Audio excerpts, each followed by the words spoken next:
Maji ni uhai, ni mwanzo wa afya njema, ni msingi wa maendeleo ya familia, biashara, elimu na uchumi. Pale yanapopatikana maji safi na salama, ndipo maisha yanapopata matumaini mapya. Hili ndio jukumu letu linalotekelezwa kwa weledi na mamlaka maji safi na usafi wa mazingira Moshi MUWASA. Na hizi ndio tambo zetu kuwa wateja wanakunywa maji safi na salama kutoka bombani moja kwa moja bila kuchemsha.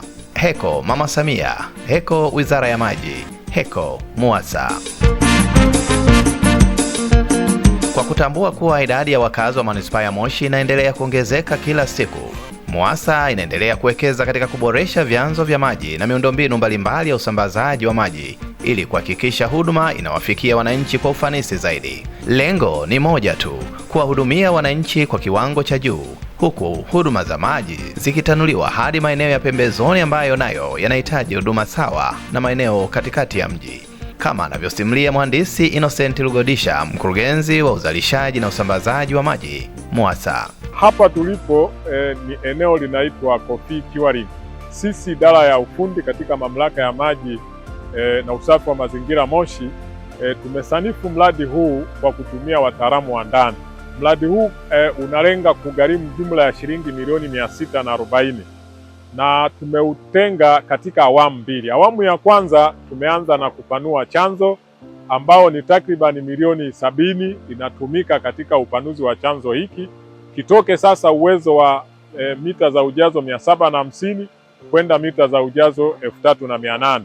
Lakini awamu ya pili tukikamilisha hii awamu ya kwanza, awamu ya pili itaanza ambayo yenyewe itahusisha ufungaji wa bomba kubwa lenye kipenyo cha inchi 8 ambalo litalenga kuwahudumia wananchi katika kata tatu hasa kata ya Njoro, kata ya Karoreni na kata ya Miembeni, na zina takriban wananchi wapatao 43,000. Ni uwekezaji unaolenga kujibu mahitaji ya sasa na baadaye, huku ukiimarisha ustawi wa wananchi na maendeleo ya manispaa ya Moshi kwa ujumla. Na eneo hili la chanzo cha maji ni matokeo ya ushirikiano mzuri baina ya wadau wa uhifadhi wa mazingira katika manispaa ya Moshi, ambapo eneo hili limekuwa likisimamiwa na wadau wa mazingira chini ya ndugu Kipure. Nawashukuru sana mamlaka ya maji safi hapa kutokana na historia hii chemchemu. Hii chemchemu ilijengwa mwaka 1923. Kwa hiyo tunawapongeza sana serikali ya Jamhuri ya Muungano wa Tanzania na mamlaka ya maji safi na maji taka kuweza kuikumbuka hii chemchemu na kuweza kuifanyia ukarabati mkubwa ambao ni historia. Mimi wito wangu zaidi ni kwamba tupande miti rafiki ya maji, hasa katika vyanzo vya maji. Tupande zaidi mikuyu. Mikuyu inakuwa haraka sana na inatunza maji. Kwa kutambua umuhimu wa mradi huu kwa jamii, Mwenge wa Uhuru mwaka 2026 umechagua kuwa miongoni mwa miradi ya maendeleo inayopata heshima ya kuwekwa jiwe la msingi. Mamlaka ya maji safi na usafi wa mazingira Moshi MUWASA inayo heshima kubwa kukukaribisha kiongozi wa mbio za Mwenge wa Uhuru kitaifa mwaka 2026, ndugu Wazo Michael Mang'onda.